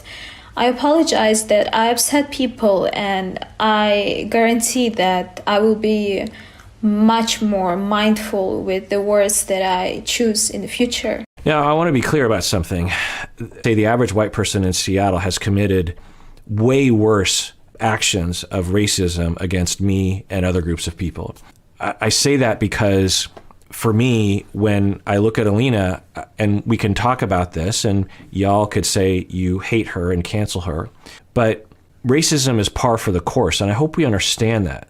It's par for the course. It is a part of the system. It's part of society. It's part of people's minds. It gets in there. I used to have this hope that it would go away, with all the awareness and discussion and education, but it hasn't.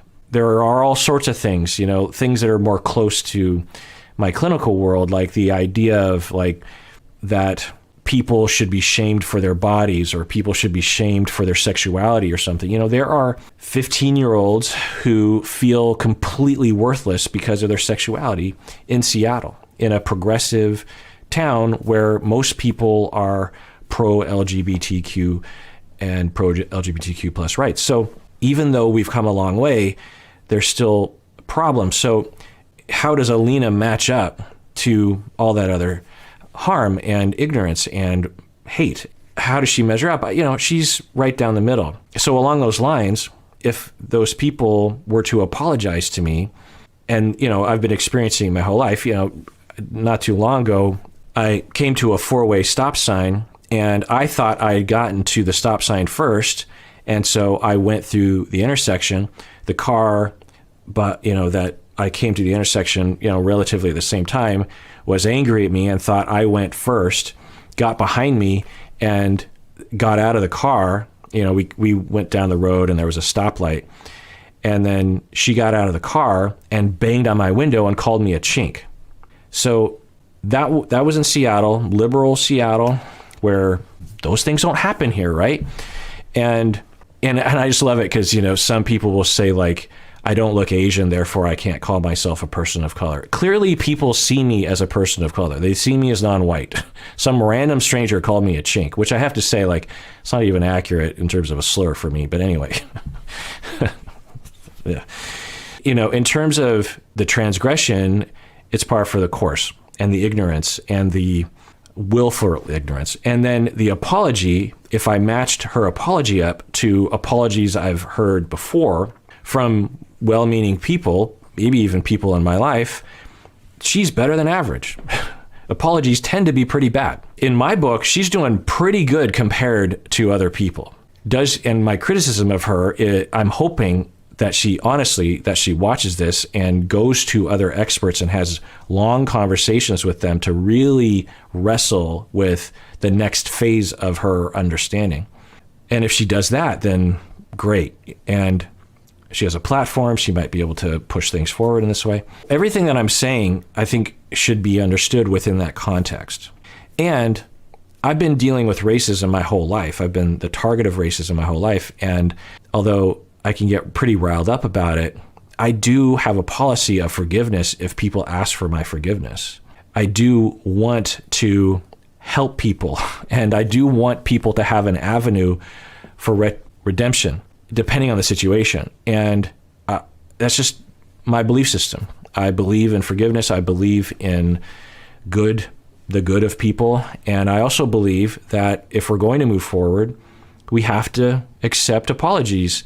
We can have conversations like this. We can say, I accept your apology. Let me offer some more context for you so you can maybe continue to go down the road, and then I'll really be happy, and I'll be really, really happy if you continue to go down this road.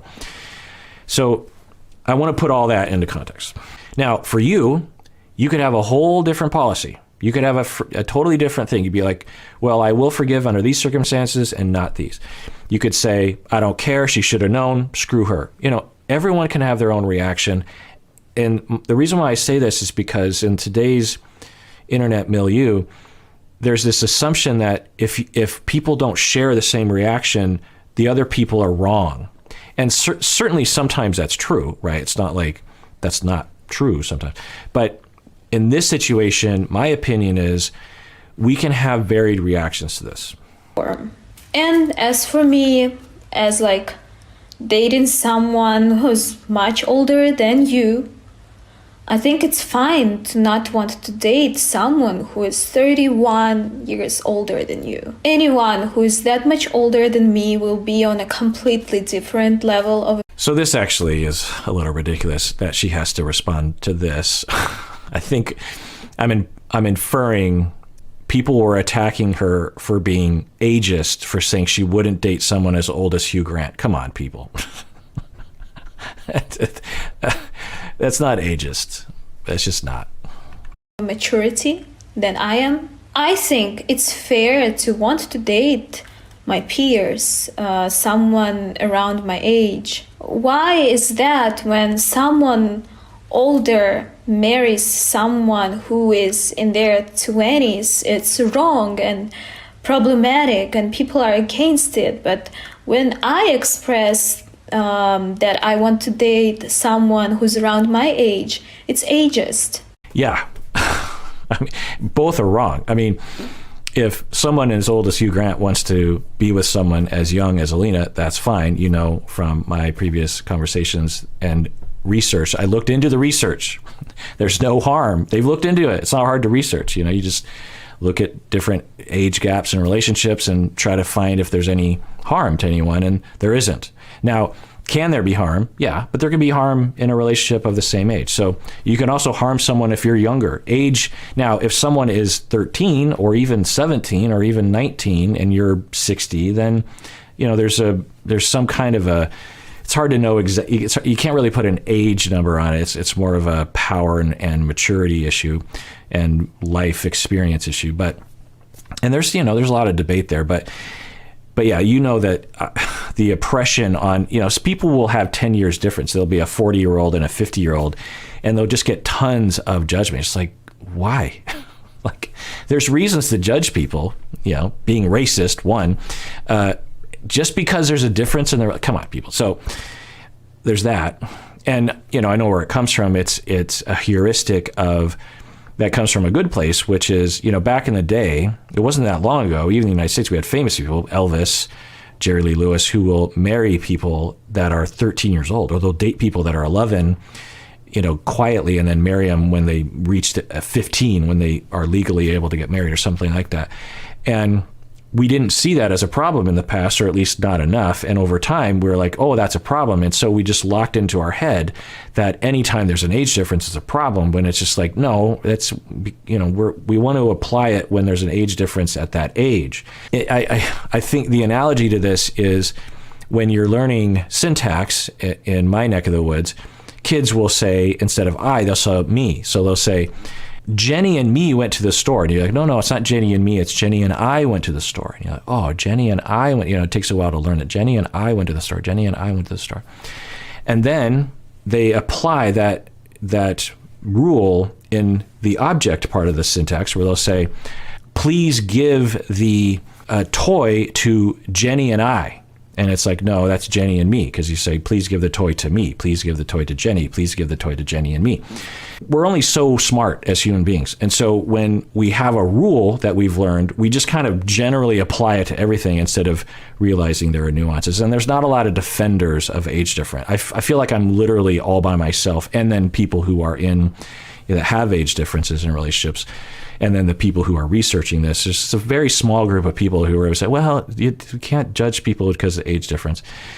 You can judge it if there's exploitation, and you can judge it if it's a certain age, if the younger... Anyway, point is that she's saying that, and then she's also saying, how come everyone attacks people for having an age difference, and yet I'm being ageist because I won't date Hugh Grant because he, I just want to look up how old Hugh Grant is. I'm going to take a guess and say that he's 60 years old.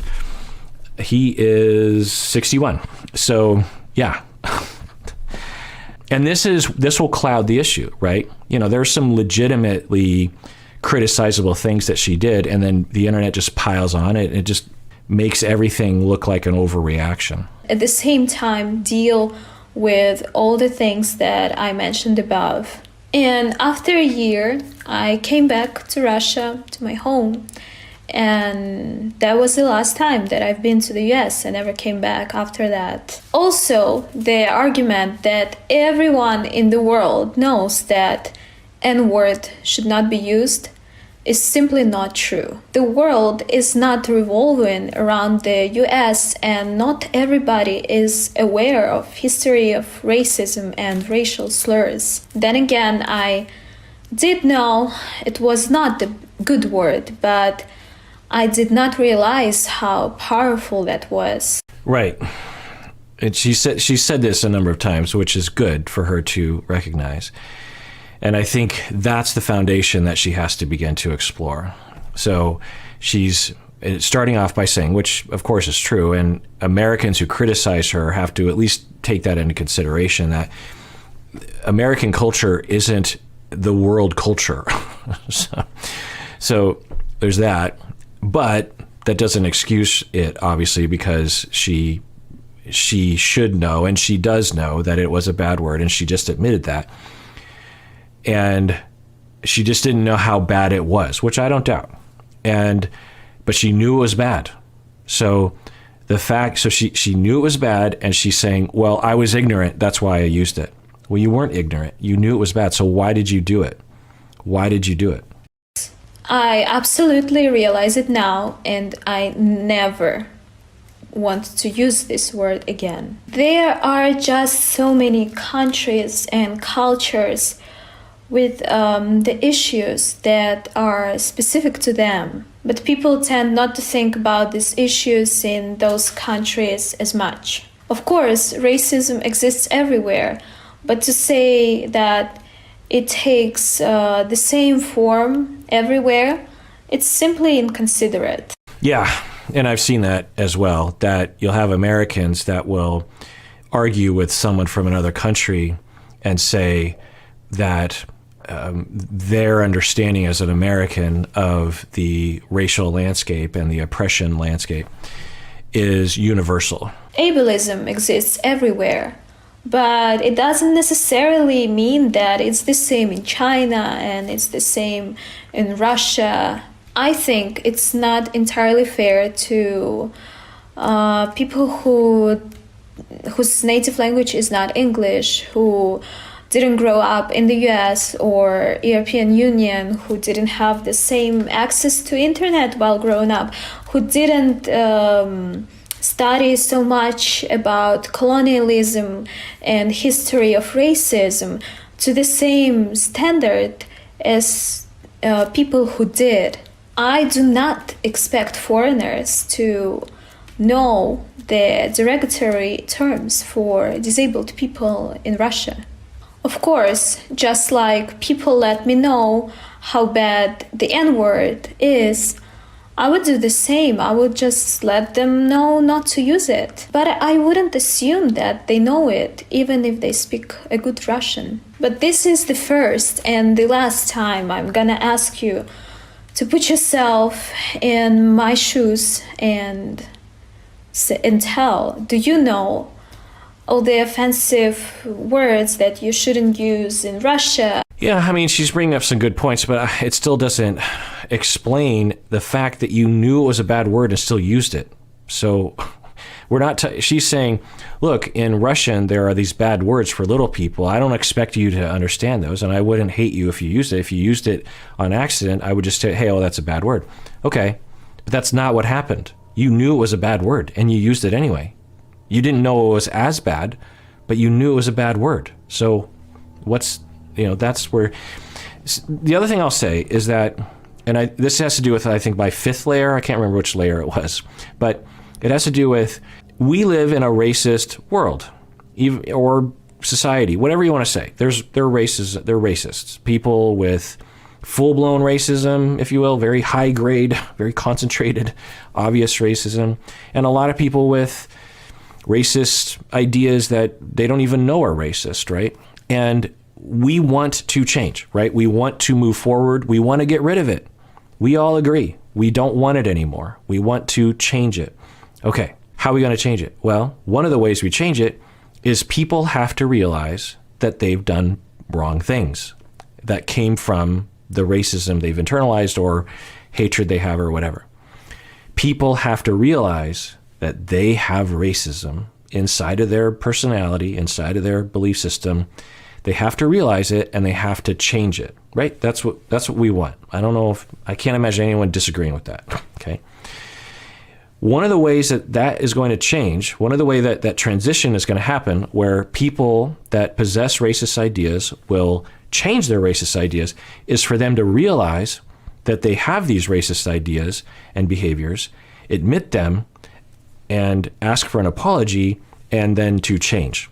And then on the other side of that fence, or, begins the path of further understanding. But that's what we want, right? We want people who have racist ideas and commit racist behaviors, harmful behaviors.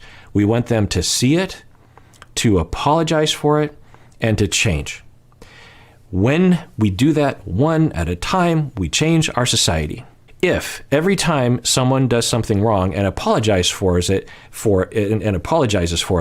and we as a society reject them wholeheartedly and say, no, I'm done with you. You're nothing to me. You're disgusting. You're a racist through and through, and you're not tricking me. Well, how does that facilitate the next person in line who has to make that transition from admitting that they have racist ideas and asking for forgiveness and beginning the process? Will their initial foray into apologizing and understanding be all wise, 100% wise? No, of course not. It takes a long time to get it. So for the Alinas of the world, we are a part of the system. The way we react to Alina, it informs the next Alinas in line. Because if we are just completely no tolerance policy, then all the other people behind Alina are like, well, I'm not doing that. In fact, if it ever happens, I have to deny it. That's the only option. I have to lie or Photoshop or, accuse back, or vote for a politician that fights back for me on those things. We are part of the system. The recipients of this apology, it's all part of the system of change. It's not just them that have to change. We are a part of it. They are asking for our acceptance of their apology. They're asking for us to not hate them. And so y'all can make your own decision about that, but all of us need to consider that our reaction is a part of the solution or the problem. Even though you are extremely disabled and probably have been called all sorts of things in your life, you can't see that being racism is the absolute worst. But hey, you're white, so better than me, right? I can walk. Let's see these ET feet. Weird looking feet you got there, like alien feet. You're gross AF. You don't have feet, you have hooves. Fuck, N-word, kill yourself. Agent. I'm not sure. You're a racist. Who gives you the right to say N-word? You short, ugly, curled toe bitch. Yikes. Yeah, awful. And this is a phenomenon that, other people have identified. It's nothing new, is that bullying is a thing. We all understand that when you feel like crap yourself, which a lot of people do, then one way to temporarily feel a little bit better about yourself is to bully someone else. And the internet has provided a very anonymous and easy way to bully whoever you want and say whatever you want, apparently. Now, this person, actually, anyway, it looks like they just have their name there, but you can't really see it on my screen because I have it cropped a little bit. But people have identified Alina as an easy victim of bullying, and then all the bullies come out of the woodwork. Is it okay to criticize her for having a racial slur and doing other things? Yeah. But then they start to be ableist in a extremely, now sometimes you're like, well, there are trolls, people that are just saying stuff. I think that obviously that's a factor, and some of them are that, but clearly not them all. And when I see that, hurt people. And so hurt people are going to come out of the woodwork and start to hurt Alina. And not okay. Just because someone has been identified as an internet pariah does not mean you can suddenly be racist and ableist and just all sorts of hate speech. It doesn't, do you not understand how this works? So disappointed to find that someone whom is disabled would have the nerve to be racist. You deserve any and all nasty comments about your disgusting body. People, come on. I'm a little surprised at the messages she's getting from people with their face and their names, but I'm not surprised. I've been on the internet for 14 years. I've seen it all. The vileness of some people on the internet, and it is truly awful. And you'd think, I remember before I would say, well, you're famous, just ignore it, or just put it in a file and be like, oh my God, look at these people, they're just completely out of control. And yeah, but it gets under your skin. It's hard to not. And one way to think about it, and this is kind of how it is for me, is we evolved to be responsive to criticism and to take it in. When someone hates us, we evolved because we didn't evolve with the internet. We evolved by having 50 or so people that we interacted with, and when they said something critical to us, it served us to be very open to that. Well, the internet hasn't changed our biology and our psychology. We're still completely open. And it takes a tremendous amount of skill or practice or therapy or something to not have this get under your skin. I just don't. But anyway, this is just awful, vile language towards her, which is completely unfair and not at all commensurate with what she did in my book. You're so disgusting with your deformed little hands, hobbling around being a sex predator and a pushy hypocrite. Go back to Russia and leave the non-deformed people alone. Racist midget. Glad you got kicked off the show. Annoying little midget. You're an ugly person with weird feet and hands and an ugly personality. With your bent pepper clip-ass legs, stand up and meet me eye level next time you want to say N. If I saw this before, I would have said, well, it's kind of these are weird individuals. No, on my channel, I'll get comments like this. Sometimes not directed at me, sometimes directed at me, but sometimes directed at other people. I'll be reacting to someone, and the kinds of language that people use where they just feel like it's okay to just say some truly awful things about other human beings. It's really illuminated. So at first, when when the internet first began to really pick up steam 25 years ago, I would see stuff like this. And for years, I would just be like, well, those are anomalies. Those are the bad apples. Those are very strange individuals.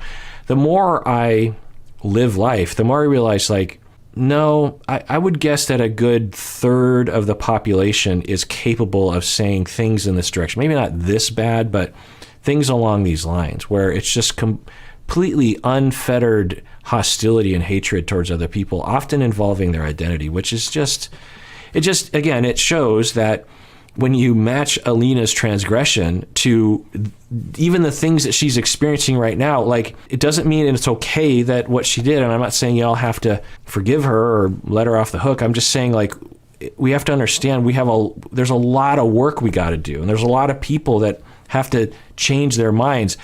Occasionally someone gets caught, if you will, and okay, good, let's catch them and let's inform them, let's talk about it. But clearly, there are so many others out there. Word LOL. Hey, you ugly as hell and your body's shaped like a bunch of old moldy bananas. Crippled little girl, can you have kids with that bad DNA? You have, just wondering. It's sad to be a racist midget and disabled. Will your way into some manners? Doesn't feel good, does it? Your mother should have swallowed or aborted you. Do I acknowledge my fault? Yes, I absolutely do. I blame myself for my stupidity and ignorance. I feel awful that... So, on one hand, I'm glad that she posted these comments that she was getting. I hope no one gets doxxed, because I don't think that's okay. But on the other hand, she's not including comments that were more sensible. So why did she do that? Now, I don't know, but the kind of gestalt that I'm getting, the vibe that the overall thesis is, I was ignorant, back off kind of a thing. I mean, that wasn't entirely, there's an element of that. There's like I was a racist, or I said some bad things. I was ignorant because of ignorance. I'm terribly sorry, asterisk, please stop attacking me. And maybe she didn't get many comments that were sensible. I mean, I wouldn't doubt it. The way the internet is right now, there's a good chance that she literally received no sensible comments, no balanced, like, hey, you did something wrong and I don't really accept your ignorance excuse, but I appreciate this, something that had some workability in there, some sensibility, and it's sensibility in my book, because of course I'm basically just repeating my point of view. But anyway, it is kind of interesting that she's not highlighting anything that was more sensible, which there had to have been, at least I hope. Oh boy. Hurt people.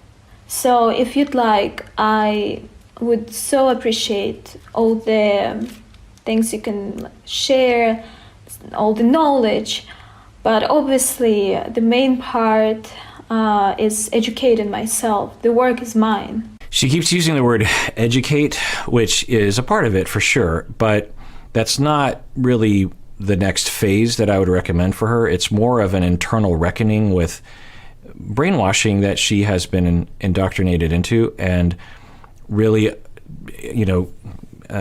figuring out that fulcrum between, I knew it was kind of bad. I didn't know it was as bad, but I knew it was kind of bad, and I still did it. So what was that decision tree, if you will?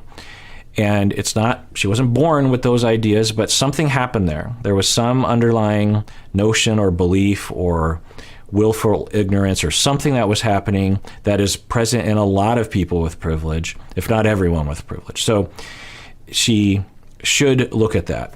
But that's not education. That's not like, oh, I need to read more books. Or, I mean, I guess that's part of it, but I would recommend that she spend time really exploring her internal thought processes and the automatic thoughts that come up for her, and the humanization and dehumanization that she, the valences around that would be my recommendation to her. Anyway, that's the end of this video. Wow, it's long. Her video is almost an hour long. This video that I did must be, how long have we been doing this? A few hours. This must be really long. Anyway, so let me know what you think in the comments below, and let's all try to make the world a better place. And everyone out there, please take care of yourself, because you deserve it. You really, really do.